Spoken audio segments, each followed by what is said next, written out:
Primera columna. La primera columna es la letra hebrea. Las letras dobles no las puse, nada más puse las letras simples. Van en orden. La segunda columna tiene el nombre de la letra. Aleph, Bet, Gimel, Dalet, He, Bab, Zain, Set, Yet, Tet, Yod, etc. Hola. La tercera columna, ¿qué tal, Memo? Hola, Mario. ¿Qué tal? Hola, buenas tardes. Fíjense.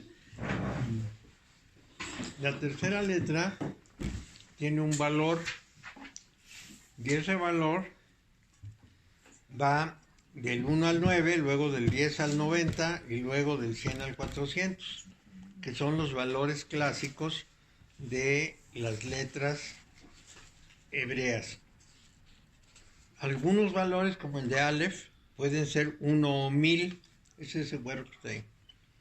Y los otros primero van en la primera decena, luego de 10 en 10 y luego de 100 en 100. También hay el valor 500, pero en una letra doble. En la cuarta columna es el valor ordinal. ¿Qué valor se le atribuye?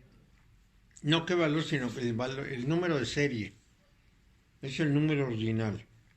Luego viene el valor reducido. Las primeras 9 son iguales. Las segundas suman el número adicional. Y finalmente resultan iguales porque son 10 es 1, 11 es 2, 12 es 3, 13 es 4, etc. Entonces, curiosamente resulta igual. Y en las últimas, en las de hasta abajo, también se suman 1 y 9, 2 y 0, 2 y 1 y 2 y 2. Ahora bien, la serie en el valor reducido está presidida la primera por Aleph, la segunda por Bet y la tercera por Gimel. Y en las regencias, ya que es lo que hay que explicar, hay 3 regencias, Keter, Jogma y Binah, para esa división. Entonces decimos que Aleph es Keter de Keter, que Bet es Jogma de Keter, que Gimel es Binah de Keter, que Dalet es Gesed de Keter. Si pasamos a Jogma, Yod es Keter de Jogma, Kaf es Jogma de Jogma, Lamed es Binah de Jogma. Si nos vamos a la tercera, Kuf es Keter de Binah, Reish es Jogma de Binah, Sin es Binah de Binah y Tav es Gesed de Binah. Como ven, es un poco enredado, pero es lo que hemos estado viendo en los textos.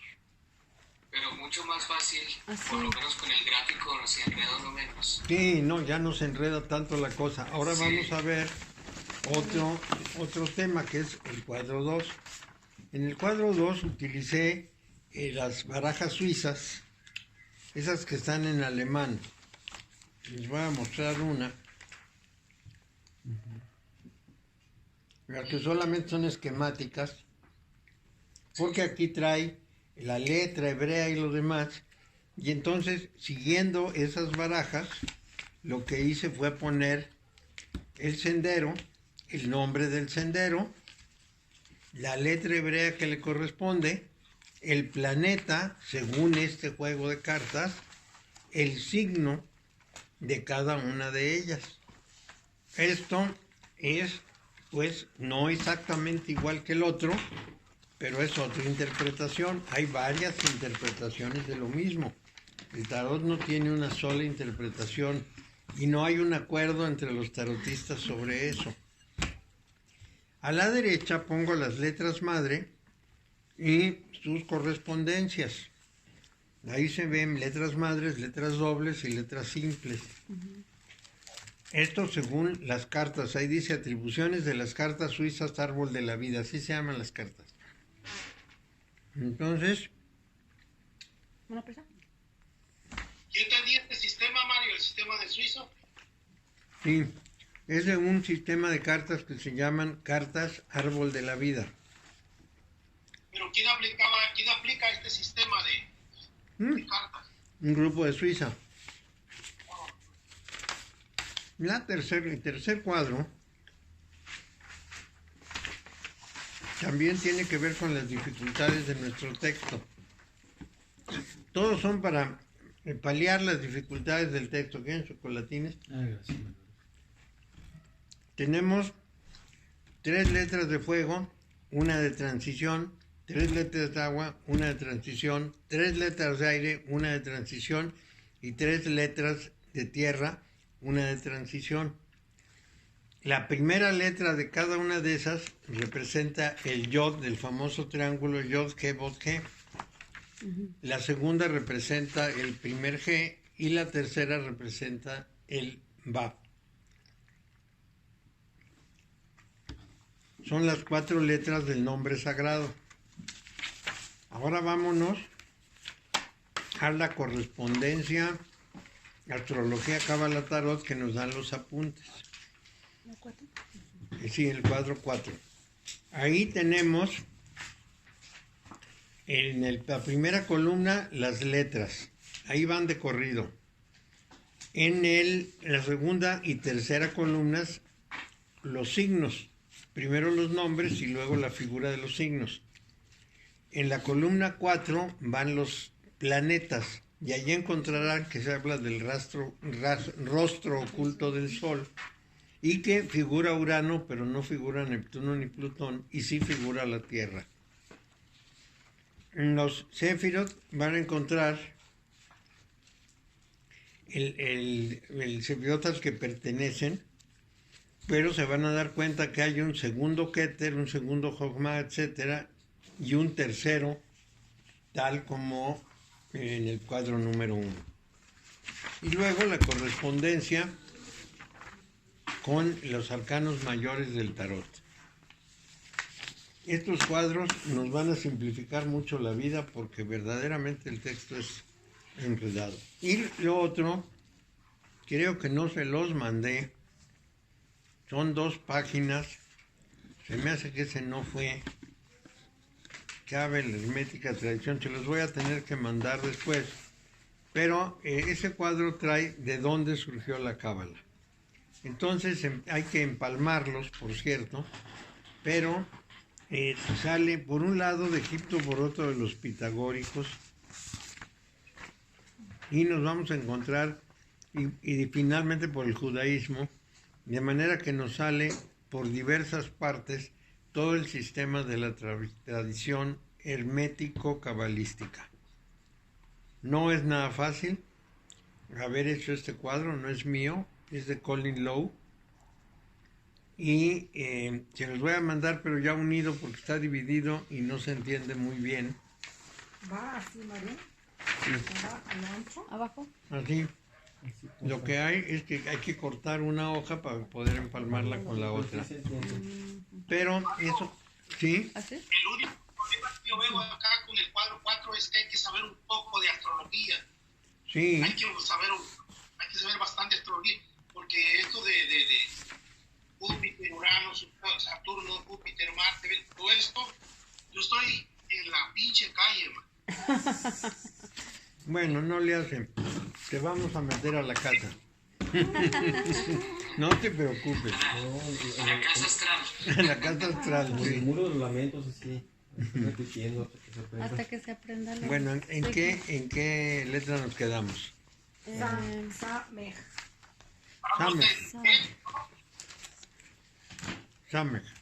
Bueno, entonces, Samej. voy a explicar porque si no, no van a entender nada. Estamos siguiendo un texto de Cábala en el cual se describe la naturaleza y lo que pudiéramos decir la interpretación judía de cada carta relacionado con su letra y con la carta del tarot y con el planeta y con el sefirot del árbol de la cábala. Los sefirot son las ruedas y las líneas son los senderos. Entonces ya vamos a muy avanzados, vamos a la letra Samej. Nos faltan todavía la Ayin, la Tzadi, la Kof, la Kuf y algunas otras, la Tav, en fin, nos faltan varias. Vamos a entrar a Samej, es la 15ª letra que también es la 15ª fuerza, Que es el diablo. que es el diablo. Sí, Shamek, sí, aquí está. Samek, sí. Samek. Esa KH que le ponen en inglés es para pronunciarse J. Entonces, sí tiene que ser. ¿Se les antoja coca? Bueno, Red Cola. No, gracias. Wow. Entonces, bienvenidos. No les había dicho que estaba yo en el... Que no me acordaba si era a las 6 o las... Es 5:30. Ah, 5:30. Bueno, entonces, la 15ª letra fuerza es el Samej. Representa el final del ciclo de los elementos. Ya no va a haber más elementos. Agua, tierra, fuego, aire, tierra. La plenitud del Nun debe terminar porque el objetivo de la vida no es conseguir una felicidad material para el hombre, sino acumular experiencias que lo hagan perfecto. La luz, que en el Nun se encontraba profundamente enterrada en la materia, se exterioriza en el Samej y fecunda la imaginación. Aquí les debo decir que hay unas letras que son portadoras de semilla, hay unas que son semilla y hay otras que son la apertura de la semilla, la expansión de la semilla. Entonces, en eso estamos, en el Samej es esta expansión de la luz. Cuando la fase Samej se encuentra activa, las piedras y toda la naturaleza despiden destellos. Y el hombre dice que ahí ya se oculta un principio que ha de permitirle comprender la unidad de todas las cosas.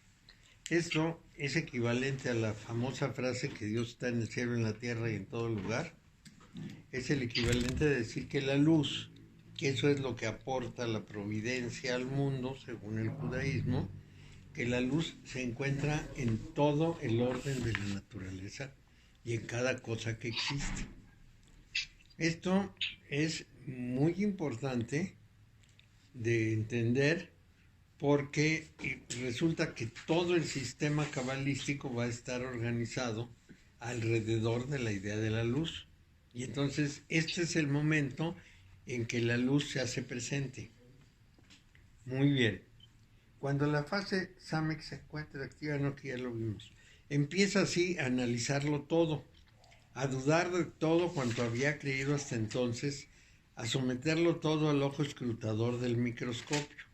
La materia le sirve para desentrañar una verdad que está más allá de sí misma.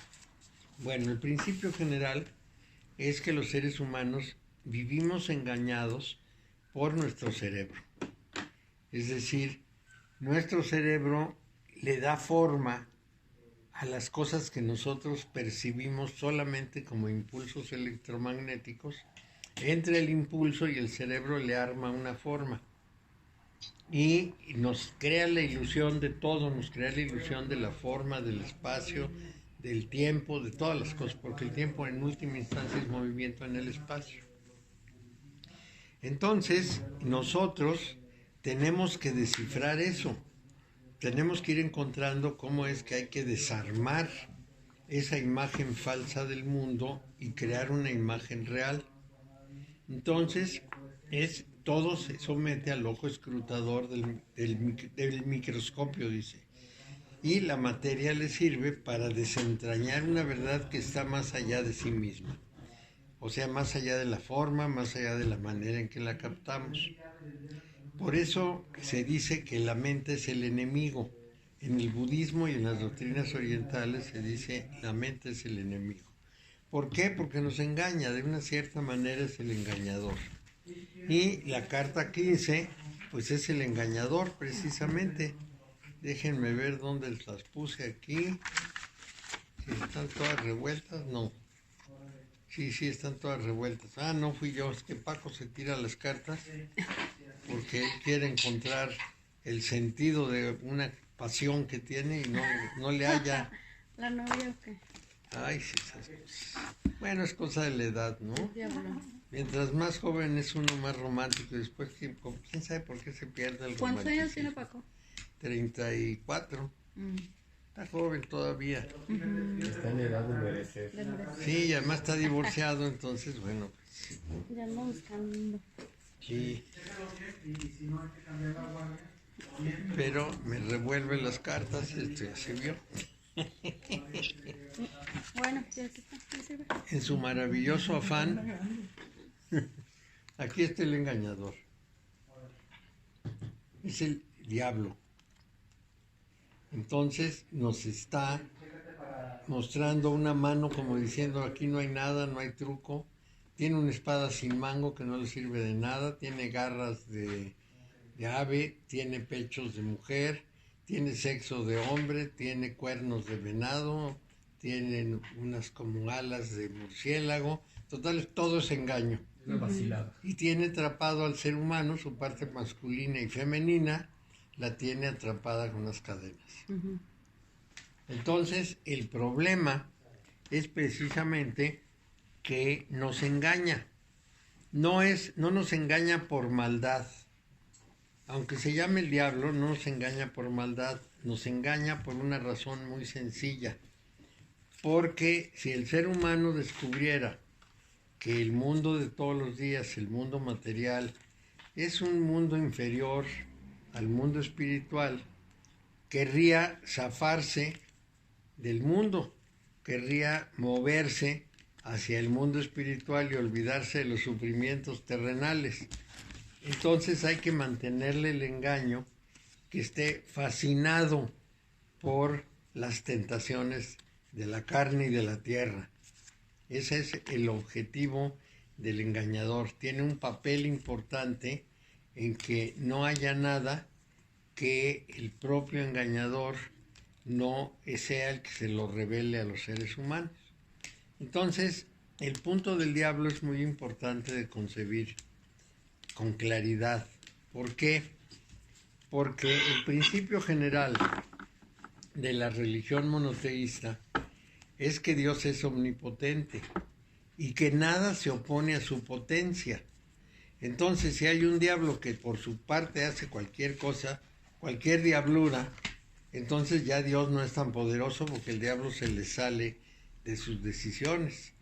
Entonces, ese es un argumento muy importante para que, cuando menos, el Vaticano, ya no les puedo hablar de todo el cristianismo, pero cuando menos el cristianismo, que depende del Vaticano, va a interpretar diciendo que el diablo es el tentador, es decir, que tiene una misión determinada por Dios mismo de que tiente a los seres humanos para precisamente ponerlos a prueba.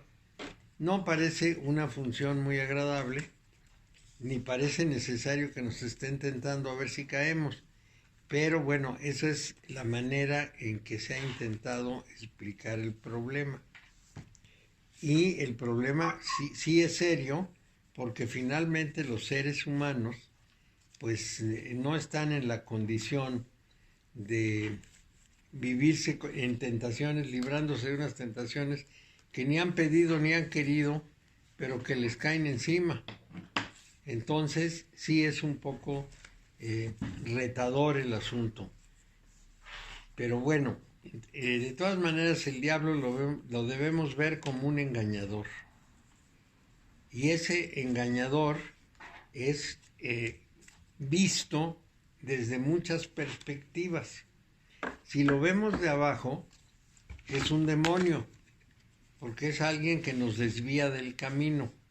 Pero si los vemos desde arriba, es un ángel de luz, porque no permite que nosotros nos fuguemos de la vida. Nos mantiene muy pegaditos a la vida y muy entusiasmados con ella. Y esto es importante porque es una de las funciones básicas. Una pregunta, ¿y los ojitos qué? Los de las... ¿Qué significa? ¿Cuáles ojitos? Los ojos que tienen... Pues es otro engaño, tiene una cara en la panza que no tiene nada que ver y dice uno, bueno, ¿qué pasa, no? Ay, tiene los ojitos en Sí. la rodilla. En las rodillas. Claro. Mario, sería como una parte, yo en la mañana estaba con una persona y le digo, mucho gusto, soy Memo Torres, el humano. O sea, porque muchas veces tratamos de poner a las personas como en un lugar donde no corresponde, Sí. O, por ejemplo, cuando nosotros venimos a unas clases o tenemos cierto trabajo espiritual y estamos en pareja con una persona igual, pareciera que se nos olvida y empezamos a hablar en quinta dimensión, pero bienvenida a la Tierra, estás con Memo Torres, el humano. ¿Sería como eso? Es como eso, sí. Sí. Tenemos que situarnos y esa situación es importante. Entonces, no debemos olvidar nunca que nos tienen que mantener encantados con el mundo para permanecer en él. Estamos encantados, decimos, no, yo quiero esto y quiero aquello y quiero el mundo y quiero vivir y quiero tener lo que sea, ¿no? Viajar, comer, Viajar, sí. comprar. Objetos, personas, Mario, sí.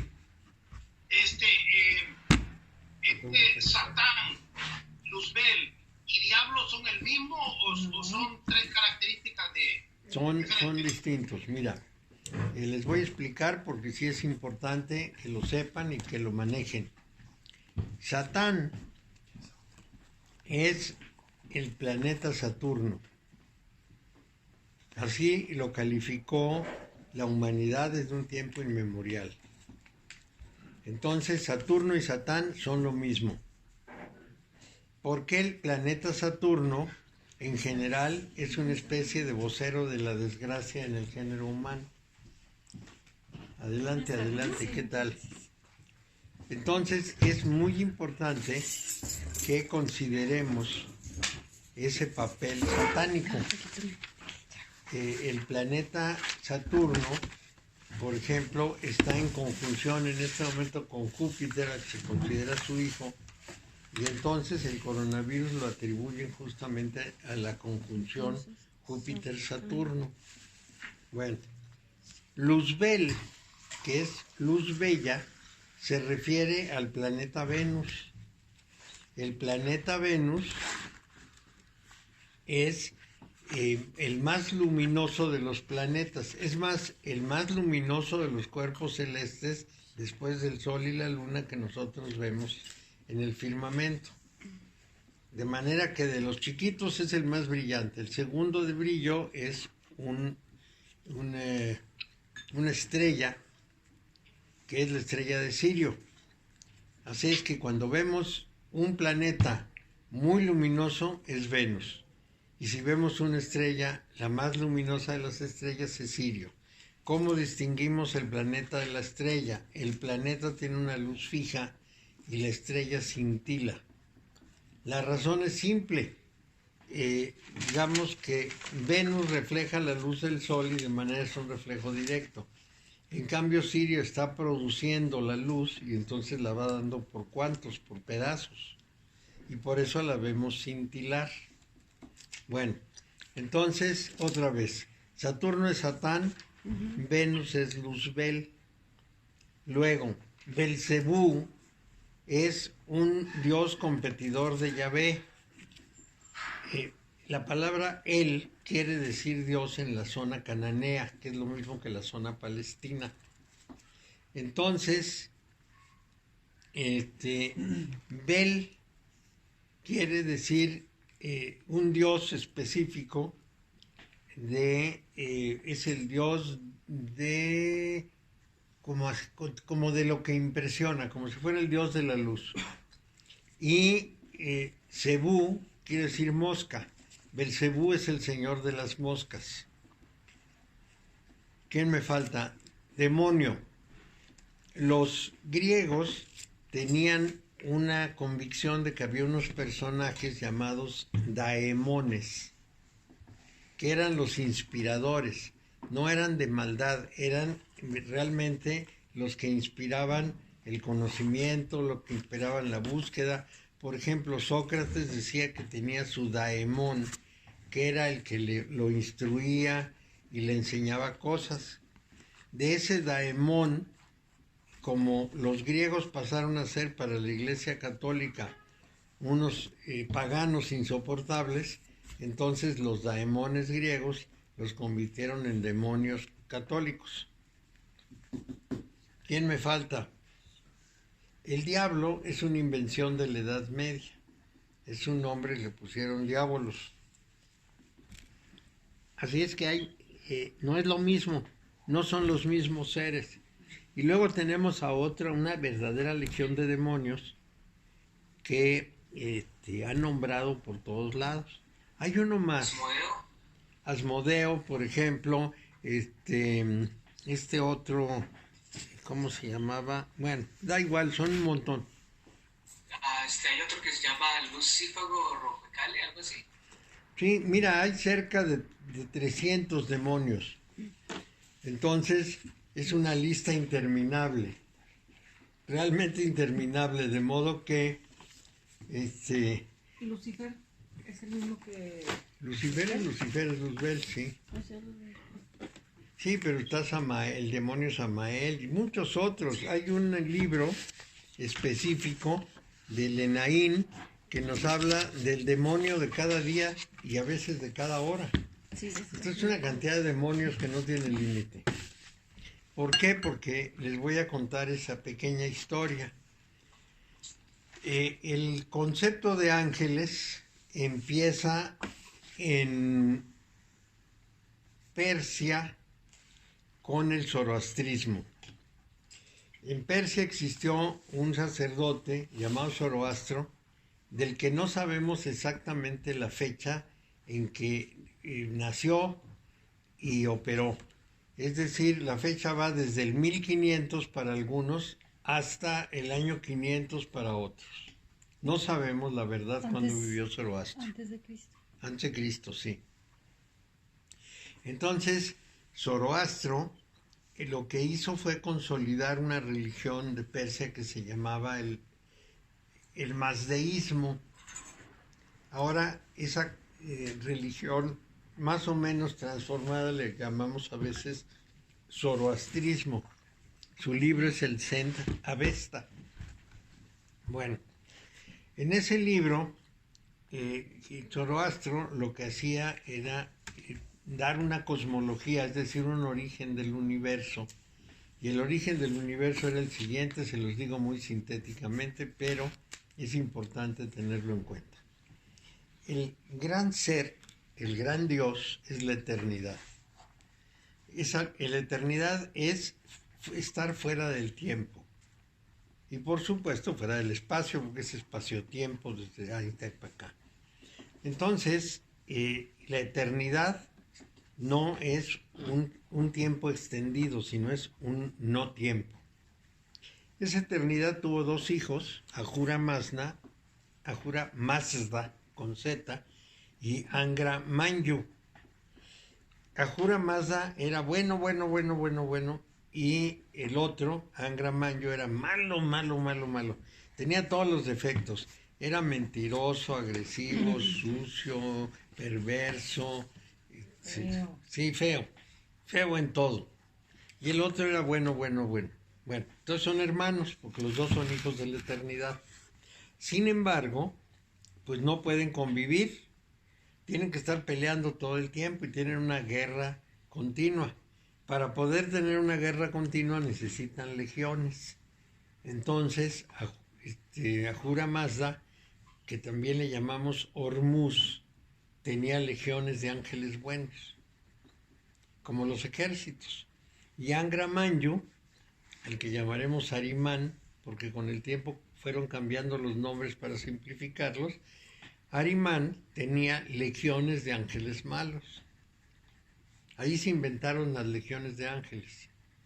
Y luego había capitanes de ángeles, ¿no? Arcángeles y así, de todo hay descripción como si fuera un ejército. Y peleaban y según Zaratustra iban a estar en un pleito permanente durante medio ciclo de la precesión de los equinoccios, es decir, durante 12.500 años estarían teniendo batallas en las cuales a veces dominaba el bueno y a veces dominaba el malo. Cuando domina el bueno, se habla de la luz del mundo. Cuando domina el malo, se habla del rey del mundo. Bueno, entonces se van turnando, se van alternando según ganen no la guerra, pero sí las batallas. Entonces, Angra Mainyu o Arimán es arrojado a las regiones inferiores, al Ínferus. que nosotros acabaremos llamando infierno. En esas regiones interiores crea el orden material. Él inventa el orden material, crea el mundo, el universo. Y en ese orden material solamente hay peso, densidad y maldad. Y lo que hace su hermano, que es Hormuz, es sembrar en cada ser humano una chispa de espíritu, y entonces esa chispa la convoca pues donde vivía, que quién sabe dónde sería, porque no podía ser el cielo, porque no había cielo. Donde estuviera, convoca a todas las almas humanas y les propone luchar contra su hermano. Esas almas, esas chispas, las siembra en cada cuerpo. Entonces un ser humano será el responsable de si lucha en favor de Arimán o de Hormuz. Todos los que se inclinan por Arimán, al fin de los 12.500 años, cuando triunfe el bien, van a ser arrojados en un río de metal fundido, que cuando se enfríe, pues va a quedar ahí todo agarrado. Esa es la teoría básica. Entonces, el asunto es que hay unas ciertas reglas para estar del lado de Hormuz, y desde luego tienen que evitarse todas las deficiencias de Arimán. Bueno, de ahí salieron los ángeles. Y los que decidan irse con Hormuz, vamos a ver. ¿Perdón? Los que decidan irse con Hormuz. Esos pues, regresan a su zona celestial maravillosamente contentos. Esto lo van a expresar los judíos con una historia. Los judíos son muy ilustrativos, les gusta mucho contar historias, con una historia muy singular. Es una historia en la cual dicen que el fundidor de metal tenía en una jarra oro fundido y eso lo iba a vaciar en unos moldes. Pero cuando lleva la jarra en la mano se rompe y entonces las gotas de oro caen en la tierra y se recubren de tierra. Eso quiere decir que hay que ir recuperando bolita por bolita, quitarle la tierra para recuperar el oro y volver a la fundición. Esta es la misma idea. Encerrado en la densidad de la tierra está el espíritu, y entonces, que es el oro, y entonces hay que quitarle su parte material para dejar su parte espiritual. Es la misma imagen. Bueno, entonces se trataría precisamente de que los ángeles no son sino las legiones de los hermanos en combate. Cuando esto pasa al mundo judío, mucho tiempo después, en el mundo judío las cosas son vistas de otra manera. Ellos dicen que hay un Dios único, no dos fuerzas, sino un Dios único, sin división de fuerzas, que es bueno y que es omnipotente, omnisciente y omnipresente. Es decir, está en todos los lugares, lo sabe todo y tiene todos los poderes. Los dioses de la antigüedad tenían un solo poder: el dios del rayo, el dios del viento, el dios del agua, el dios de la tormenta, y los juntan todos esos poderes en un solo Dios, por eso es omnipotente, tiene todos los poderes. Bueno, entonces ese Dios omnipotente tiene acciones, actúa sobre el universo. Primero lo crea y luego actúa sobre él. Ahí, en ese judaísmo, el creador del universo no es el malo, sino es el Dios bueno, el único. Y encuentra su obra buena, llena de defectos, pero la encuentra buena. Entonces, el punto es que ese Dios tiene acciones, y cada forma de actuar de Dios es representada, para poder visualizarla, como un arcángel. Estoy hablando en este momento del judaísmo, nada más. Entonces el arcángel Rafael, el arcángel Miguel y el arcángel Gabriel. Cada vez que Dios manda un mensaje, eso se representa diciendo: que un arcángel que no tiene iniciativa propia, que no puede platicar con nosotros de lo que se le pegue la gana, ni le podemos pedir nada, lleva un mensaje divino y lo entrega. Vamos a decir, a la voz divina que nos llega a la mente, la traslada el arcángel Gabriel, es el mensajero. El arcángel Miguel es el que combate. Por ejemplo, es el que manda a cuidar el paraíso cuando salieron Adán y Eva para que no puedan regresar. Es un ángel con una espada, que ahí está combatiendo. Y el arcángel Rafael, ¿quién sabe qué hace? Es el de la salud y la medicina. Es el que cura. Pero bueno, ese San Rafael va a tener también la virtud de los milagros, porque cura. Bien, entonces esos 3 arcángeles son exclusivos en el judaísmo. En el cristianismo los ángeles se multiplican. Y algunos judíos, ya de un tiempo posterior a la destrucción de Jerusalén, como Lenaín, cooperan a la historia de la multitud de ángeles. Y entonces prácticamente hay un ángel malo por cada ángel bueno. Sí. Por ejemplo, cada día tiene su ángel bueno y su ángel malo, y tú te puedes encomendar a uno a otro. Eso no sabía. Eso es una cosa de locura. Pues. Sabía de los, o sea, que te encomiendas a los ángeles buenos, pero no sabía que o sea, pensé que eran muchos buenos y nomás uno malo. No, hay muchos malos. Muchos, porque tiene legiones y legiones, y todos son muy feos, son como unos animales todos retorcidos. Pero como no nos ocupa, ni los ves, ni los conoces. Sí. Bueno, entonces ahí hay una dualidad, porque se supone que el diablo te manda a los ángeles malos, pero el diablo no debe tener autoridad, porque la autoridad solo es de Dios. Entonces hay una revoltura que no han podido resolver. Sí. Para ser claros, no la han podido resolver. Entonces, sí tenemos una serie de problemas ahí, con esos conceptos de diablo, Satán, Belcebú, Samael, etcétera, ¿no? Porque todos ellos van a ser en algún momento maldades o bondades, según si son los ángeles o los arcángeles. Tiempo después, alguien empezó a inventar lo que se llama la angelología. ¿En qué consiste esa invención? En describirnos como si los conocieran, cómo son los ángeles. Entonces nos dicen, por ejemplo, los serafines. Los serafines tienen un vestido de color tal, y tienen una capa de color cual, y tienen unos iridiscencias de no sé qué, quién sabe de dónde sacaron eso, y 3 pares de alitas. El par de arriba es para taparse los ojitos y no ver a Dios, porque es una falta de respeto. Pero la falta de respeto. Las alitas de en medio son para taparse las vergüenzas, y las alitas de abajo son para volar. Así nos lo describen. Y dice uno, bueno, pero ¿a quién se le ocurrió esa tontería? Es más fácil un antifaz y ya.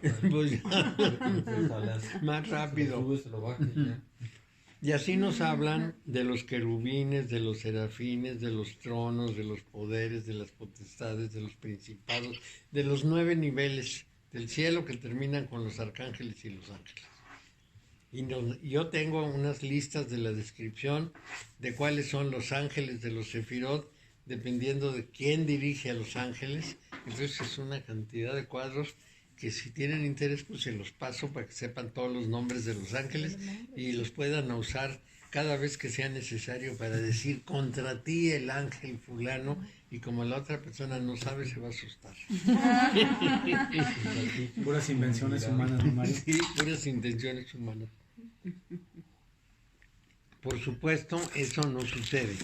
Es decir, un bien dado por un Dios se puede pintar como un ángel, pero es una acción divina en todo caso. Mario, Sí. ese gráfico yo lo llegué a ver en un libro de Cornelio Agripa.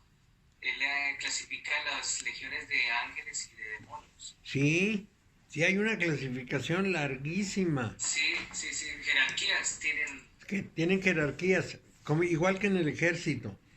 Pero esto pues fue inventado desde Casi desde el siglo III de nuestra era le fueron sumando estas historias. Y lo que yo he visto, una vez me tocó aquí en León ver una marcha que venían un grupo más o menos largo, traían un estandarte del templo al que pertenecían. Entonces venían con una banda, cada uno venía con una banda del templo, y al frente iba la generala y luego estaban las coronelas. Sí, son las órdenes de San Miguel Arcángel. Esas. Y luego las capitanas, Sí. y te llevaban una banda que decía generala y Sí. capitana, y quién sabe qué cosa, me pareció ¿No son los rarísimo. mismos que están en el Zócalo dándole de catorrazos a los policías? Pues deben ser finalmente, pues, las legiones del Señor. El Señor Dios de los ejércitos tiene generalas, capitanas, Sí. sí, de todo. Entonces, bueno, y tienen su banda, claro, taca, Y tocan. tienen una urna con el Arcángel San Miguel. Sí, de ¿Son San hombres y Miguel. mujeres o puras mujeres? No, hombres y mujeres. Yo sí las he visto. Pero como los hombres casi no van a la iglesia, los que tienen las categorías son las mujeres. Sí, ¿verdad? Y yo me quedé sorprendidísimo porque estaba en el centro, exactamente enfrente de Catedral, y empecé a ver llegar las grandes legiones y Acaba dije de yo, ser en septiembre. ay, qué lástima hubiera ido. Yo tengo que filmar eso. Sí. Sí, es muy notable. Bueno, seguir con Samej. ¿Alguna otra duda sobre esto de los ángeles, arcángeles, cualquier otra cosa de lo que hemos visto? Bueno, yo les voy describiendo todo porque creo que tienen que tener todas las explicaciones para poder moverse. En el ciclo zodiacal el Samej corresponde al signo de Virgo, porque es analítico. Ya nos ha dicho que tiene la luz, pero con esa luz va a analizar todo. Y de ella, o del signo, hereda sus virtudes escrutadoras y la capacidad de análisis intelectual, así como el afán de superación de una realidad material que ya no satisface como ocurría bajo el reinado de Nun. Nun es la letra anterior. Bueno, aquí vamos a hacer otra vez un pequeño paréntesis para decirles que el nombre del signo de Virgo es precisamente analizo. Eso es su virtud, esa es su función. De manera que cuando uno conoce a una persona Virgo, sabe que va a ser analítica, que esa es su condición natural. Y luego, el ascendente nos va a decir en qué forma va a ser la persona analítica. Bueno, entonces, en el ciclo sefirótico, que son las esferas que están ahí, el Samej corresponde a Tiferet, que es la central, que tiene un círculo y un puntito ahí. Tiferet es la visión de la belleza. Y como pueden apreciar ahí en el esquema, Tiferet se relaciona con todos los sefirot, menos con el último. El último necesita un intermediario. La esfera central tiene conexión con todas directa, menos con la última. La última es la manifestación. Su signo, que es el signo de la Tierra, tiene 4 líneas que son lo mismo, los 4 puntos cardinales, que los 4 elementos, fuego, tierra, aire, agua. Entonces, Tiferet tiene como símbolo el sol, y debemos recordar que en nuestra línea del mundo, el sol es el que preside las religiones de esta línea del mundo. También hay religiones lunares. Por ejemplo, el judaísmo es una religión más lunar que solar. Los judíos se rigen por un calendario lunar. Por eso la Pascua varía, porque está en función de las lunas. Y los islámicos también. Los musulmanes tienen un calendario lunar. Nosotros, en el cristianismo, tenemos un calendario solar y una visión solar. En Alemania hay un canto del día 25 de diciembre en que la gente dice ha nacido un nuevo sol. Va ligado mucho a lo que pensaban los mayas o pensaban los aztecas de el sol que moría y volvía a nacer. Entonces, eso se debe a que en el solsticio de invierno el sol está muy bajo en el horizonte y surge del horizonte otra vez cuando llega el solsticio de invierno. Va baje, llega a un límite y al día siguiente empieza a ascender. Y ese es el nuevo sol que nació y que va a darle a la vida lo que pudiéramos decir un nuevo brillo. Al llegar a la primavera, pues ya está en una situación máxima, ya está en el equinoccio. Bueno. Pregunta, ¿Virgo es septiembre? Septiembre, es fines de agosto, todo septiembre, Okay. hasta el 21. En el ciclo sefirótico, Samet corresponde a Tiferet y de él hereda la luz que ha de permitirle desentrañar el misterio de la naturaleza, así como la voluntad que le permitirá perseverar. En la tabla de letras hebraicas vemos cómo el Samek se sitúa por debajo del Bab, de letras hebraicas, esos cuadritos que tenemos por aquí. Vimos al estudiarlo que este era el creador del deseo, el Bab. Aquí la fuerza del Bab se vuelve positiva y recrea en la imaginación. El Bab tiene que ver mucho con el deseo, y eso es muy importante. El deseo es muy importante porque es lo que impulsa. Se quieren hacer cosas, de manera que ninguna de estas cosas es secundaria. El Bab era la vía de comunicación entre la luz y las tinieblas. Aquí el Bab se parece mucho a Hermes Trismegisto. ¿Cuál es su función? Ligar. En hebreo no hay ninguna palabra que empiece con Bab. El Bab es un vínculo. Y ahí tenemos una cosa muy importante. Déjenme mostrarles aquí en el pizarrón.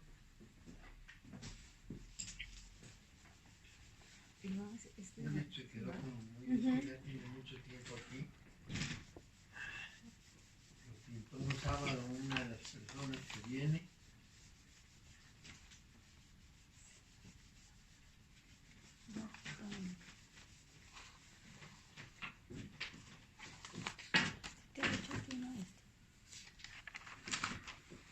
Entonces, el nombre divino tiene una Yod, una G o Hei, una Bab y una Hei. En hebreo es al revés, es la Yod, el Hei, el primer Hei, la Bab y el segundo Hei. Nada más que el tema es muy importante porque resulta que el Hei es una letra muda. Esta es muda.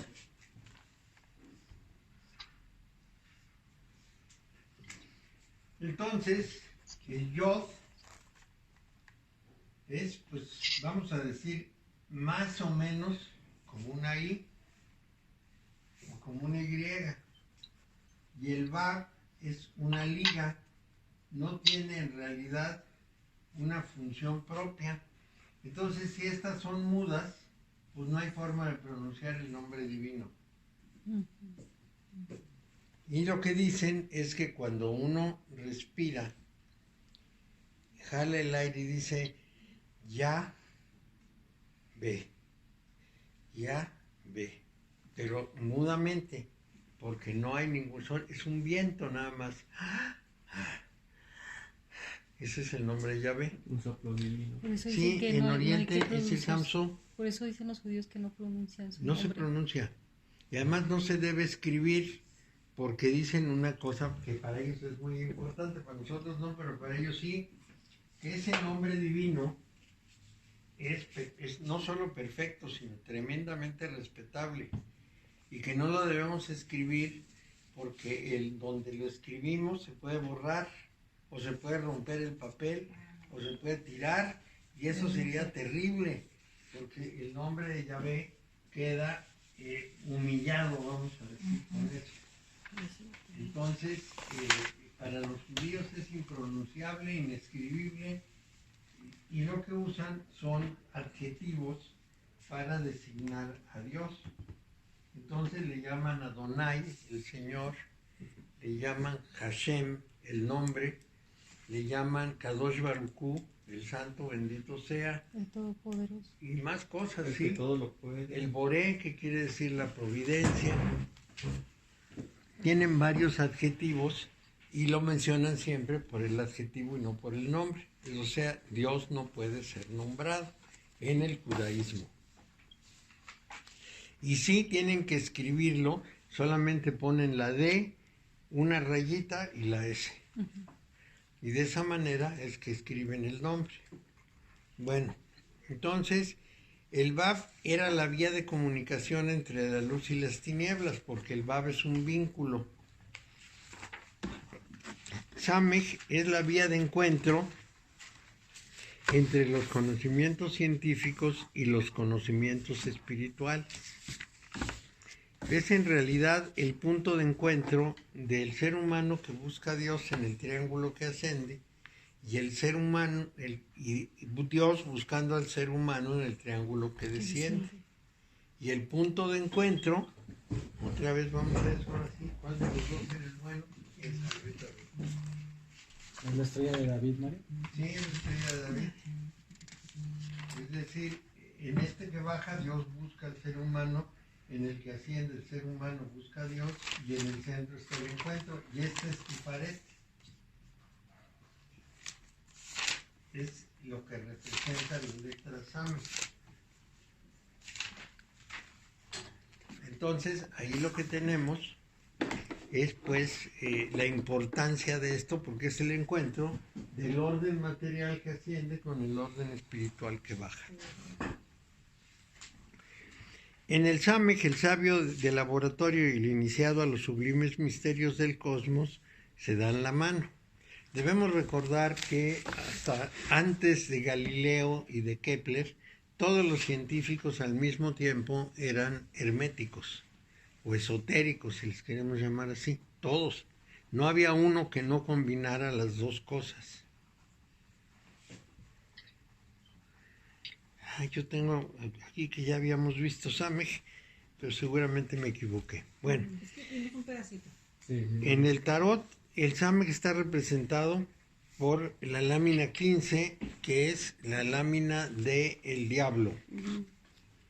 Y la volvemos a ver y ahora hacemos una descripción más detallada. Este diablo tiene varias características. En primer lugar, aquí está ilustrado. En primer lugar tiene garras, que es un ave. En segundo lugar tiene sexo de hombre. En tercer lugar tiene una cara en el vientre que no tiene nada que ver. Tiene pechos de mujer. Tiene una mano abierta diciendo aquí no hay nada. Tiene una espada sin mango, no puede combatir con ella, es un engaño. Tiene unos cuernos de alce o de venado, de no sé qué, y tiene unas alas de murciélago. Les estoy repitiendo lo que decía hace un momento. Pero debemos considerar que tiene ciertas cosas de frente y ciertas cosas, lo que pudiéramos decir, de oculto. De frente quiere decir que está presente, que es activo, que está listo a la acción. Y no le vemos ni para el pasado ni para el futuro, está en el presente. Y también estas figuras, que son un hombre y una mujer que están atados. Ese hombre y esa mujer son la parte racional y la parte emocional del ser humano, que están amarradas, primero divididas. El ser humano no es congruente entre su razón y su pasión. Y luego, que aparte de divididas, están amarradas, no pueden ir más allá de donde el engaño diabólico las tiene prisioneras. El diablo se supone que está como sobre un anafre de fuego. Es un supuesto, no tenemos nada que decir de esto, pero por los colores está situado sobre lo que sería la vida y la naturaleza de la vida, que es representado por el verde. La razón, en vez de tenerla arriba, la tiene abajo, la tiene en las piernas. Entonces, el verde es señal de vitalidad, el azul es señal de razón, y no le toca a las piernas la razón. Quiere decir que en su parte más animal, que es de la cintura para abajo, es donde tiene la razón. En la otra parte no. En la otra parte va a trabajar sobre la vitalidad. Entonces, este personaje, en última instancia, nos engaña. Y ese es el nombre que quiere decir Satán. Es decir, Satán es una palabra hebrea que quiere decir el enemigo. No quiere decir el diablo, quiere decir el enemigo. Ese Satán era cualquier enemigo que llegara y combatiera contra ellos. De manera que este puede ser un enemigo de los ánimos y las acciones, pero es tan enemigo como los demás. No tiene la característica diabólica que nosotros vemos. Y para los judíos, el lugar de la muerte no es el infierno, es el Sheol o la Gehenna, es decir, algo que está bajo la tierra, un mundo oscuro donde están los muertos, y ahí están, como viviendo en ese mundo oscuro por la eternidad. Entonces, para los judíos no existe ese infierno de castigo. La vida se acaba con la muerte. El muerto pasa a un lugar en que ya no puede hacer nada y no hay ni paraísos ni nada de esto. Simplemente se acabó. Pero no los castigan ni los torturan. Los castigos para los judíos de aquella época, estoy hablando del tiempo de Jesús, los castigos eran en la vida.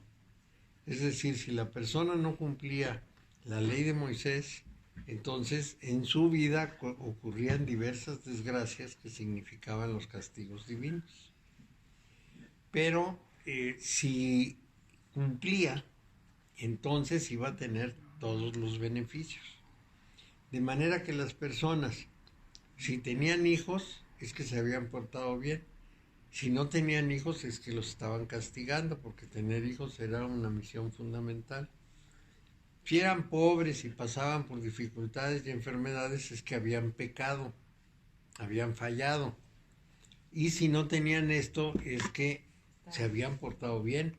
Esa es la razón por la cual Jesús, cuando curaba a alguien, le decía, vete y no vuelvas a pecar, porque se consideraba que las enfermedades y los defectos físicos eran producto del pecado.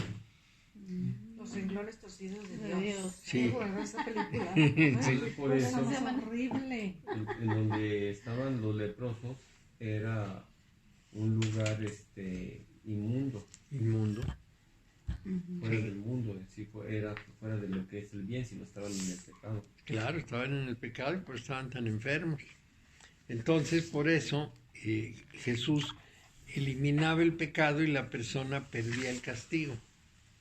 Y por eso lo que criticaban los sacerdotes decían, ¿quién es ese que perdona los pecados? Sí, y el único alivio para lograr quitar los pecados era la fe, porque tu fe te ha salvado, ¿sí?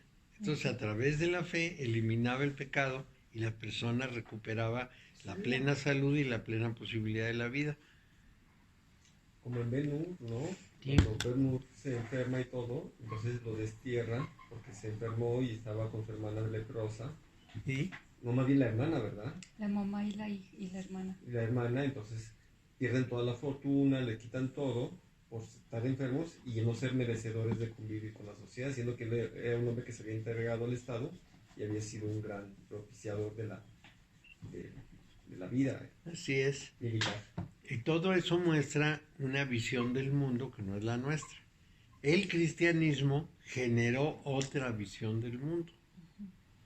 En un inicio el cristianismo era netamente judío, pero Pablo no era judío y por lo tanto no promovía los valores judíos. Y de ahí sale el cristianismo romano. El cristianismo de Oriente, digamos de África, del Medio Oriente, es un cristianismo distinto. tiene otras visiones. Mario, Tiene esta otros carta principios. del diablo es más judía que cristiana, entendiendo que el Sefirot fue hecho Sí, mucho más judía que cristiana. totalmente. Sí. Pero, entre otras cosas, porque la influencia judía en Europa, que es donde se dibujó la carta, era muy grande. Europa se había poblado de judíos desde hacía muchísimo tiempo. Por ejemplo, cuando el rey asirio Asurbanipal cayó sobre lo que se llamaba Israel, las 12 tribus se habían dividido, 10 se habían quedado en el norte, que es Israel, estaban en Galilea y Samaria, y 2 se habían quedado en Judea. Llega Asurbanipal, conquista las 10 tribus, se las lleva esclavizadas y se pierden para siempre. Son las 10 tribus perdidas de Israel. Y se quedan solo 2, las benjamitas y las judías. Entonces ahí tenemos una primera división importante. De modo que muchos de los otros, los que correspondían a las otras tribus, son vistos con rechazo por los de las 2 tribus que se quedan. Pero cuando pasó eso, algunos lograron escapar y se fueron a Europa. Entonces, en Europa llegaron junto con los fenicios a una ciudad fenicia que estaba en Cataluña, cerca de Barcelona.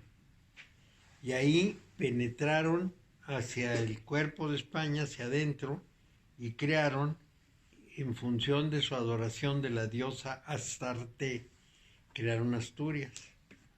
Y al río que corría por ahí le llamaron el río Ibri, porque Ibri es el origen de la palabra hebreo. Ibri quiere decir el que cruza. O sea, como eran caravaneros, iban y venían en las caravanas, vendían y compraban. Entonces los Ibri llegan a la zona y el río le ponen río Ibri, que se convierte en Ebro, y Asturias le ponen el templo de Astarte, que se convierte en Asturias. De manera que desde el año 700 antes de nuestra era ya hay judíos en España. Después vienen otras dispersiones y viajan otra vez a España, pero por otro lado, por Galicia en el norte.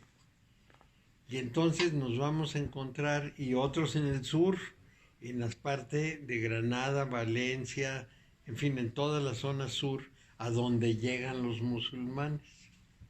Entonces nos vamos a encontrar que los que están en el norte le ponen a la zona Galag, que es el destierro, quiere decir el destierro, y de ahí sale Galicia, y el lenguaje gallego. Esto tiene su importancia. Y los que llegan al sur, escapando de la destrucción romana, le ponen Sefarad, que usando el sistema de la Temurá sería el equivalente de Pardesh, paraíso.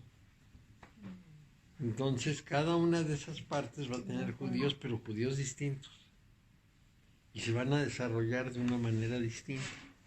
Bueno, todo esto que no tiene que ver más con la historia, de todas maneras es importante, porque como la Cábala nació en España y el Tarot nació en Francia, pegada a España, es decir, la parte del norte y el occidente de Francia, donde está la parte vasca, de los vascos, o vascuenses, si le queremos llamar así, pues es el nombre de la lengua. En esa zona de Francia es donde aparece por primera vez el tarot, este tarot, el tarot de Anjou. Entonces va a aparecer en una zona muy ligada a Asturias, pero también ligada a los pueblos más antiguos del continente europeo que todavía existen, que es el País Vasco. Ese País Vasco es tan antiguo, que cuando Colón llegó a América, traía unos traductores del chino porque creía que iba a encontrarse con China, y resulta que no les sirvieron de nada porque no podían hablar con los indígenas. Y sin embargo, los vascos que iban en la expedición de Colón sí pudieron hablar. porque al principio la humanidad tenía una lengua prácticamente común. Entonces ese vascuence que era tan viejo era perfectamente entendible por los indígenas de América y se entendieron muy bien a través de los vascos. Eso lo sabía. Qué rarezas, ¿no? Sí. Entonces ese pueblo tan viejo, eso es lo que iba a hacer. Ese pueblo tan viejo nos va a dar esa extraña condición de dar lugar en la parte francesa, dar lugar al tarot. De ahí la influencia judía muy amplia. Después, cuando los sefaraditas publican el libro del Zohar, el Sefer HaZohar, el libro del esplendor, entonces se reforzará muchísimo el papel judío en Europa y entrará de lleno a todas las sociedades mistéricas, es decir, todas las sociedades cerradas, ocultas, como las masonerías, como la Orden Rosacruz, como las órdenes de caballería, los caballeros templarios, los caballeros de San Juan, etc. Bueno, entonces ahí tenemos el origen de todas estas cosas. La siguiente letra es el Ain. Ellos dicen Ain. La 16ª letra es el Ain. Representa la transición entre el ciclo de la Tierra, que ha finalizado con el Samej, y el nuevo gran ciclo que comienza con el elemento fuego. Es la segunda vuelta del fuego. Ese es el esquema número, yo creo que es el 3. En el esquema 3 nos vamos a encontrar el fin de Samej, que es la última letra, y entonces se regresa al origen, al fuego. Estos son los esquemas. Resumen lo que tenemos aquí en los documentos. Sí. Bueno, entonces la 16ª letra fuerza es el Ain y representa la transición entre el ciclo de la Tierra, que ha finalizado con el Samej, y el nuevo gran ciclo que comienza con el elemento fuego, es decir, la segunda vuelta. Esta transición es la más dolorosa que pueda verse sometido el ser humano. Hemos visto que el Dalet, el G y el Lamed representan también una transición, pero se trataba en ellas del acceso a un mundo superior, y el hombre abandonaba sin pena algo que ya no podía satisfacer.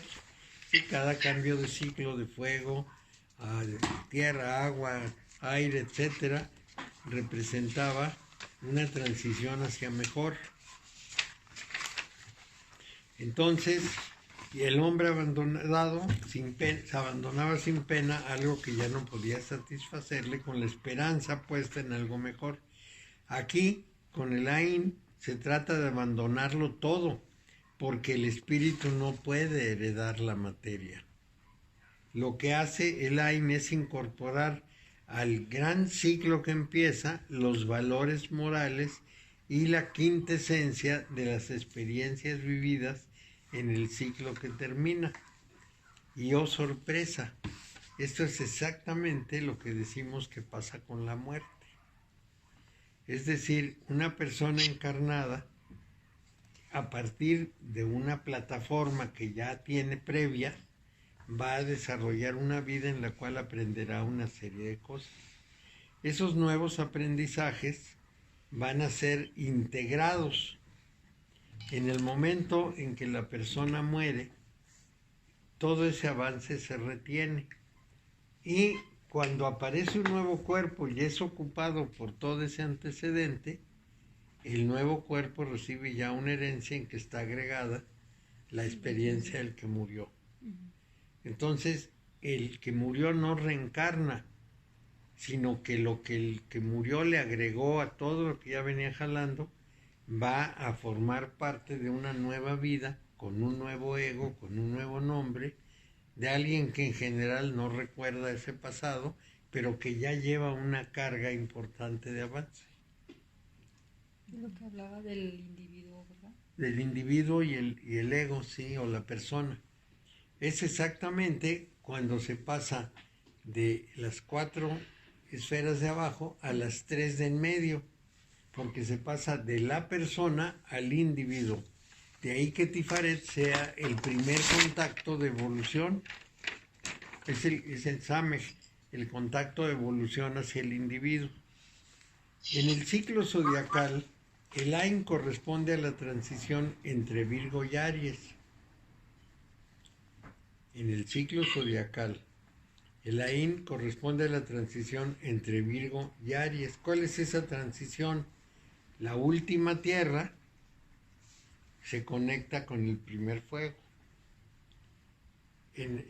También se ven los esquemas. En la astrología, los fuegos son Aries, Leo y Sagitario. Las tierras son Capricornio, Tauro y Virgo, en ese orden. Entonces la última tierra, que es Virgo, se conecta con el primer fuego, que es Aries. Entonces es una vuelta, que Aries es el signo de un ciclo. En el orden sefirótico corresponde a Netzach. El Ain está en donde está Virgo, en la amarilla. En su segundo periodo de manifestación, que eso dicen los cuadros, que corresponde a la interiorización de la belleza. De modo que el Ain recoge toda la esencia de un gran periodo experimental y toda la belleza de un centro de vida en el que repercuten las esencias de los céfiras de arriba, solicitando su entrada en el mundo de formación, en el que todo adquiere una forma precisa y un contorno definido. Esto, para decirlo de manera más sencilla, yo hablo de belleza, pero eso es abstracto. Hasta que no tengo un objeto bello enfrente, lo haya hecho yo o no lo haya hecho yo, la belleza toma forma. Entonces aquí estamos en la condición del tránsito de la idea a la forma. Y la forma es muy importante porque es la base de toda la manifestación. Es a través de mi interpretación como se genera la belleza, no Claro. a través de la existencia de ella misma. Claro, Marcel Deschamps, que era un gran artista francés y un gran teórico, decía que la belleza se elige. La belleza en sí no existe, hay que elegirla, hay que descubrirla. Y en esa época había un pintor japonés en París que hacía 1000 cuadros del mismo y luego escogía cuál era el bueno. Siguiendo esa idea, se elige la belleza. Bueno, entonces aquí es muy importante porque estamos hablando precisamente de esa transición de la idea al acto, de la idea a la forma. Y en el tarot la forma es muy importante en todo lo que es manifestación, porque toda la manifestación tiene forma. Y dice, adquiere una forma precisa y un contorno definido. En la tabla alfabética, el Ayin se sitúa debajo de Zain. El símbolo de Zain, que la carta 7 es una flecha disparada a todos los blancos posibles. El Ain representa el objetivo sublime de esa fecha, es decir, el centro de la diana, el centro donde debe pegar la flecha, el punto en que debe dar precisamente orientando los deseos múltiples hacia la espiritualidad. Entonces estamos en la posición en que ya se abre el paso a la espiritualidad. El ser humano nace primero en un orden extremadamente material. El niño que acaba de nacer lo que quiere es dormir, comer y que lo limpien. Ese es todo su afán, no quiere otra cosa. El placer y sentir la seguridad que le da la madre, que le da de comer y que lo cambia y que lo baña y que le canta y que lo acaricia y que lo suma a su cuerpo. Entonces, eso es lo que le pasa al niño. Conforme va creciendo, va adquiriendo su control y conocimiento del orden material. Y llegado a un cierto punto, da un viraje reinterpreta y entonces empieza a colocar la visión espiritual en las cosas. Esa visión espiritual pudiéramos definirla como el sentido. El mundo es esto, es piedras, es tierra, es aire, y yo estoy en él. Todo esto es materia. Pero luego se pregunta, ¿para qué? Y cuando se pregunta ¿para qué? Es cuando le empieza a dar sentido. Y cuando le empieza a dar sentido, a buscar un sentido trascendente. Hay un sentido inmanente que es el de la cuestión terrestre simple. Pero hay un sentido trascendente que es hacia dónde va eso. ¿Cuál va a ser el logro espiritual de las cosas? Entonces... Fíjate, Mario, que estuve leyendo la biografía de Ramakrishna y dice de que en los actos que estás hablando ahorita tú de que incorpora toda su experiencia a la vida espiritual, todo es espiritual. Dicen allí en su biografía de que él, su manera de ver todo, la visión era para él era sorprendente ver a una hormiga, ver un pajarito, ver una araña, se quedaba y estudiaba y miraba. Él miraba en toda la manifestación, miraba a la diosa Kali, que ha de ser bien raro esta visión, ¿verdad? Pues sí es raro, pero es lo que todos los santos supongo que hacen. Ven a Dios en todo, porque esa es la omnipresencia divina. Si lo vemos desde el ángulo en que en Oriente lo enfocan, donde dicen que Brahma se ve en el espejo y se ve como objetos, nosotros vemos ese Brahma objeto, pero el santo no ve el espejo, sino que ve al Brahma que se está reflejando. Entonces ve a Dios en todo. Ese es un paso hacia la espiritualidad. Ve la mano divina, el principio trascendente en todos los objetos del mundo. Y al ver los objetos así, los santifica. Esa es la razón por la cual un santo no puede ver el mal, no puede ver el pecado ni el error en los demás. El más torvo asesino lo ve como una manifestación divina, entendiendo que no hay nada que no pertenezca al orden divino y que lo que nosotros consideramos malo es malo en términos del ser humano, pero en el orden divino cumple una función que nosotros no podemos descifrar, pero que es una función de un propósito divino superior. Estos seres son seres raros, ¿ya? Sí, yo suelo representar este problema en un jardín. Uno le pide al jardinero que limpie el jardín, que lo desbroce, que le quite los animales perjudiciales. Y entonces el jardinero hace unas matanzas terribles, mata hierbas, mata animales, hace lo que sea, y el animalito no comprende por qué lo mato. Mi objetivo es que el jardín se vea bonito para mí, pero él no lo comprende. Él nada más comprende que él ya no vive. Entonces aquí el punto clave es hacer el comparativo. La acción divina tiene una visión que nosotros no alcanzamos a comprender y por lo tanto suceden cosas que nos parecen tan atroces como la matanza de animalitos y de hierbas del jardín, pero que tienen un propósito mayor. En el caso del jardín específicamente, a mí ese propósito mayor no me parece tan mayor, pobres animalitos. Pero como el alacrán.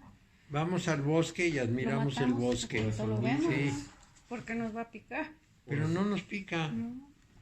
El pobrecito, a menos que nos sentemos encima de él, no nos va a picar, pero nos da susto. Entonces lo matamos. Pero bueno, si vamos al bosque no andamos tratando de poner orden. Ya cuando alguien muy nervioso me dice que todo este desorden, le digo, usted es como el bosque, cada cosa está en donde cayó y se puede encontrar, no le va a pasar nada. Así está en un orden el que adquirió. Es mi colega. Sí. Yo también conozco un taller que ves desde Tenacises. Es el orden adquirido, no es el orden puesto por el ser humano. Con neurosis, ¿verdad? Obviamente. Sí. Y el problema es que el jardín hay que cuidarlo y el bosque no. En el jardín uno tiene que estar todo el tiempo reordenando y regando y sembrando y cuidando. Y en el bosque solitito se organiza. Es Solo. autocreativo y autorregulado. Pero eso es difícil de comprenderlo porque desde que somos niños nos dicen, ordena tu cuarto, pon orden, haz cosas ordenadamente. Y ahí estamos como en el Y ejército nos haciendo algo. recompensan si Si lo tenemos haces. orden y Eres nos buen niño. castigan a lo contrario. Sí. Y ya nos dan algunos ejemplos. En el orden encuentras las cosas más fácil, ¿no es cierto? En el orden todo se ve bonito, no necesariamente, etcétera. Porque finalmente el orden es el desorden en cajitas. Sí. Oye, mis monjas decían, cada cosa tiene un lugar. Y cada cosa en su lugar. Sí, cada lugar. Un lugar para cada cosa y cada cosa en su lugar. Bueno, pues ese es su lugar. Y se acabó el problema. Bueno, Que no entonces... te lo muevan. Y que no lo muevan, ¿no? Pues si vienen y lo mueven. Sí. ¿Ya no lo encuentras? Un día me mandaron a una muchacha que tenía Julio San Vicente y me dijo, te va a mandar a alguien que te ayude. Híjole. No encontraba yo absolutamente nada. Esa es la bronca. Cuando uno ordena, ya no sabe dónde quedan las cosas. Sí, no, ya no. Entonces no me gusta ni lo. Así que me he perdido un libro ahorita. Ahí lo que se puede no, hacer no, es no. poner letreritos. Por ejemplo, yo tengo ahora una caja que dice electricidad. Todo lo eléctrico lo meto en esa caja y ahí cae. Pero la caja anda por ahí. Luego decimos, ¿y dónde anda la caja de eléctrico? Porque esa es otra cosa. Tengo que poner otro que diga cajas. Entonces ahí pongo las cajas. Bueno, vamos a seguir. Entonces, el AIN representa el objetivo sublime de esa fecha que va a ser lanzada a un blanco. Y justamente en ese blanco es donde debe caer, ese es el AIN. Bueno, en el tarot el AIN está representado por la lámina 16. Y la lámina 16 es la torre que se derrumba. Ese derrumbe de la torre es el derrumbe de la dualidad. Aquí está. El derrumbe de la dualidad puede verse de varias maneras. Vamos a ver la primera. Si el diablo 15 es la separación del hombre y la mujer y hacen una dualidad, el derrumbe de la dualidad es la unión del hombre y la mujer. Y si lo traducimos, es la unión de la mente pensante con la mente sensible. Un ser humano no es un ser humano en equilibrio si tiene en contradicción lo que siente con lo que piensa. Debe haber congruencia. Su sensibilidad, su sentimiento y su intuición deben tener una correspondencia directa con su percepción y su pensamiento, La mente sensible. que son las 4 grandes funciones. Entonces, lo que debe ocurrir es que el ser humano empareje sus funciones y ninguna predomine sobre las demás. Esa es la destrucción de la dualidad en una de las interpretaciones. ¿Cuál es la siguiente interpretación? Espíritu-materia. ¿Cuál es la siguiente? Vida-muerte. ¿Cuál es la cuarta? Conciencia y poder de realización. Son los 4 arcanos mayores. Espíritu-materia, vida-muerte, bien y mal, conciencia y poder de realización. Entonces yo tengo que poder integrar todo este conjunto. Cuando voy neutralizando o resolviendo esos binarios, espíritu-materia, vida-muerte, bien y mal, voy alcanzando la unidad. Ya no estoy en la división entre opuestos de la misma naturaleza y distinto grado que es la manifestación, sino que ya voy integrándome y ascendiendo por el árbol hacia la cada oculta del Señor. Entonces, esta torre representa muchas cosas. Y una de las cosas que tenemos que hacer es contar las bolitas. Ahorita las voy a contar. 1, 2, 3, 4, 5, 6, 7, 8, 9, 10, 11, 12, 13, 14, 15, 16, 17, 18, 19, 20, 21, 22, 23, 24, 25, 26, 27, 28, 29, 30, 31, 32. Y me da 5 más. Y debería dar 32, que son los 22 senderos más las 10 esferas. Pero me pinta 5 más, pero deberían ser 32. En otras cartas son exactamente 32. Bueno, entonces dentro de ese conjunto se produce el fin de la dualidad, pero aquí es muy importante que ese fin de la dualidad necesita un rayo para que se produzca este rayo que está aquí. Ese rayo es la gracia divina. Es decir, Dios da su gracia y esa gracia transforma o transmuta. Sin esa gracia divina el hombre generalmente no se puede librar del engañador, pero con ese acto de gracia Dios transforma las cosas. Esto en las moradas, Santa Teresa lo dice muy claramente. Dice que en la quinta morada se pueden producir cosas naturales y sobrenaturales, pero solamente por la voluntad divina. Dice, aunque uno se siente a meditar y quiera llegar a Dios, no puede llegar a menos que Dios mismo nos haga la gracia de acercarse y estar con nosotros. Experiencia que nunca vamos a olvidar. Dice. Pero se trata de eso, es una revelación por gracia. Mario, ¿esto sería como una carta de reconciliación? Sí, es una carta de reconciliación. Es la carta que termina el proceso de liberación.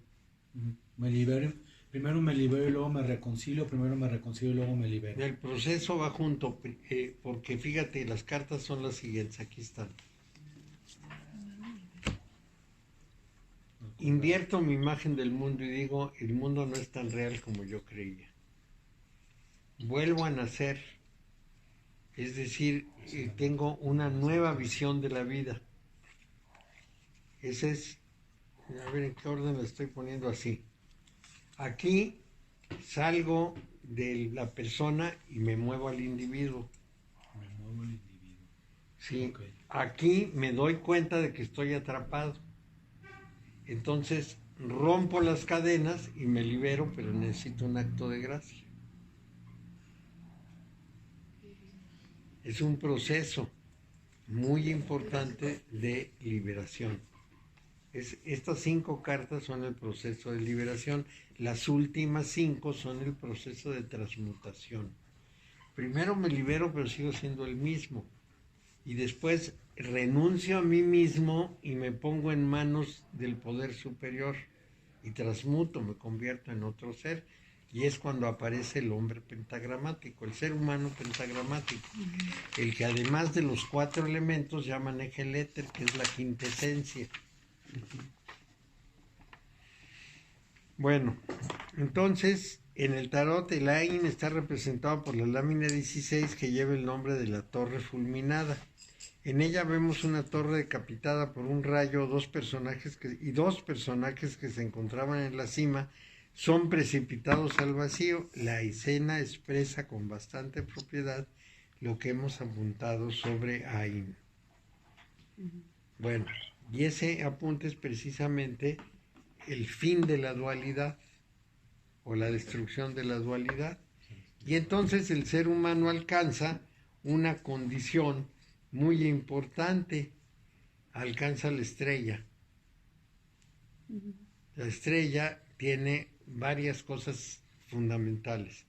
En primer lugar están los 7 cuerpos celestes que conocían del sistema planetario, es decir, hasta Saturno, el Sol, la Luna, Mercurio, Venus, Marte, Júpiter, Saturno, pero además presenta la estrella Sirio. La estrella Sirio, para los egipcios y para los aztecas, era el lugar de origen del ser humano, el sistema de Sirio. Entonces Sirio representaba el punto de arranque, vamos a llamarlo así. Entonces la vida de este personaje está presidida por Sirio. Este personaje ya puede poner en este gran lugar de agua. El agua representa las corrientes mentales, la interioridad de la mente, entonces puede vaciar su propia corriente mental y combinarla con la corriente mental general. Tiene un pie en el agua, es decir, un pie en el inconsciente, y un pie en la tierra, un pie en la razón, haciendo una media suástica. Y luego tiene un ave aquí que se llama Ibis, que es el ave del esoterismo, de la hermética en Egipto. Representa el conocimiento profundo, conocimiento hermético.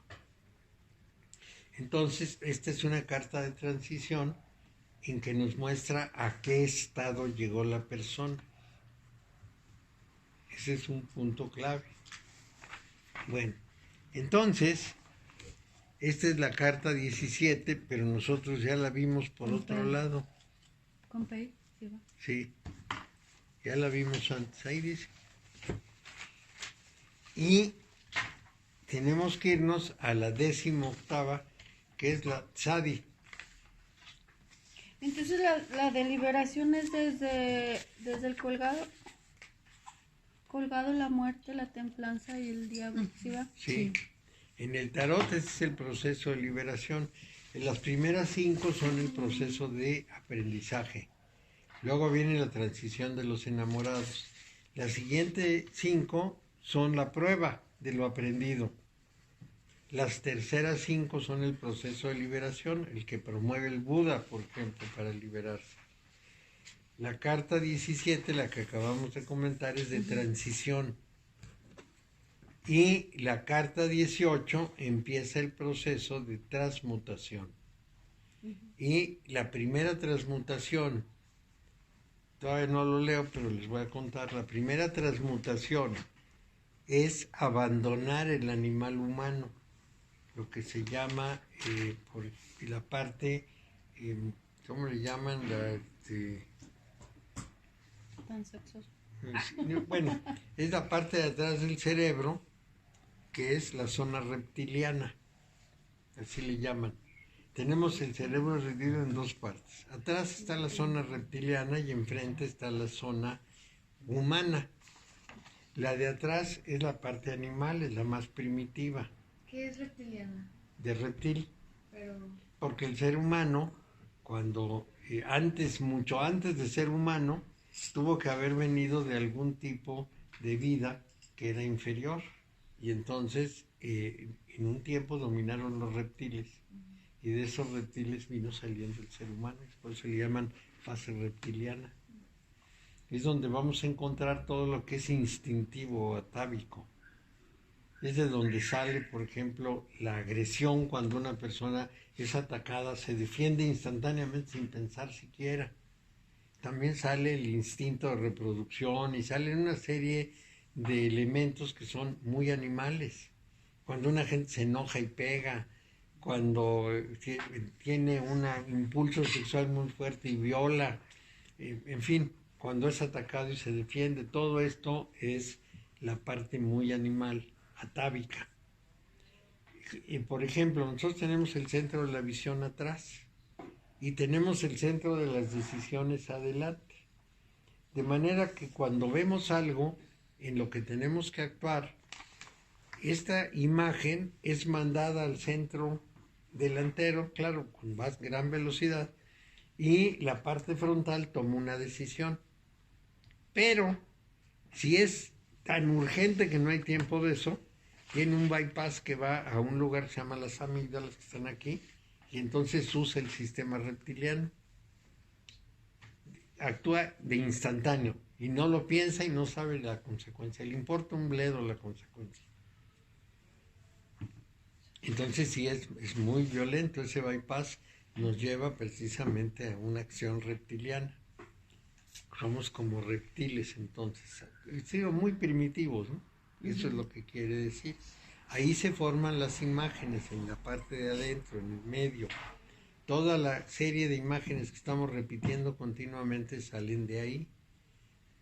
Y eso es muy significativo porque no lo podemos frenar. Si estuviera en la parte razonable lo podríamos frenar. También la zona de Vikende, está aquí atrás, es la zona que recibe mensajes. Es decir, cuando alguien me habla, yo lo escucho acá, pero cuando yo hablo desde enfrente, de la zona de Broca.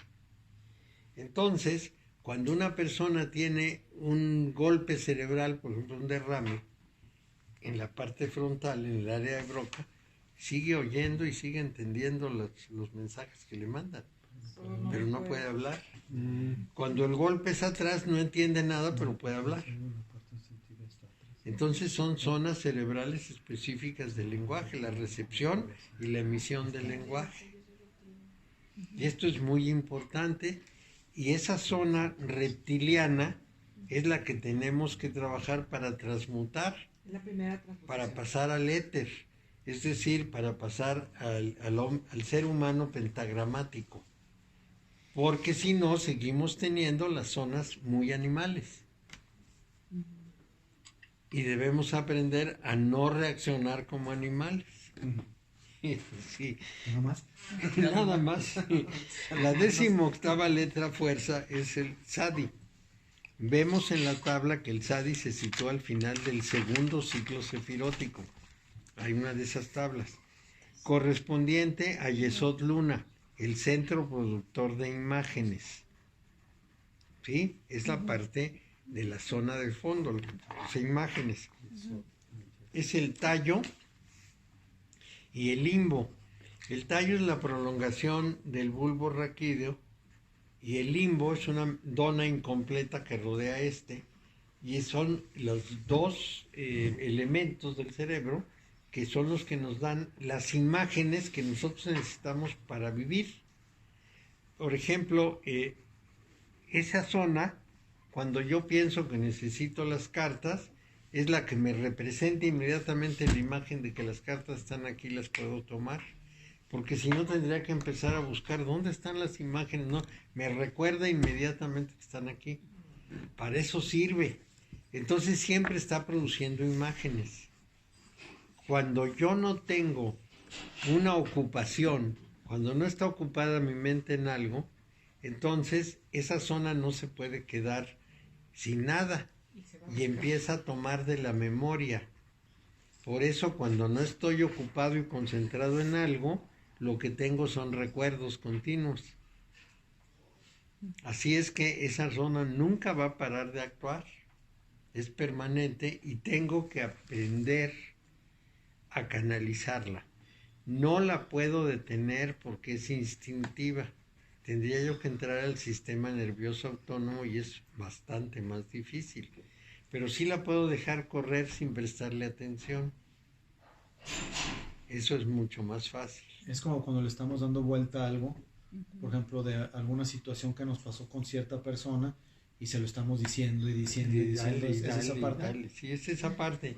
También es la parte que cuando no estamos entretenidos en algo nos está recordando nuestra infancia, las situaciones que nos preocupan, las que nos preocuparon, lo que nos obsesiona, y estamos dale.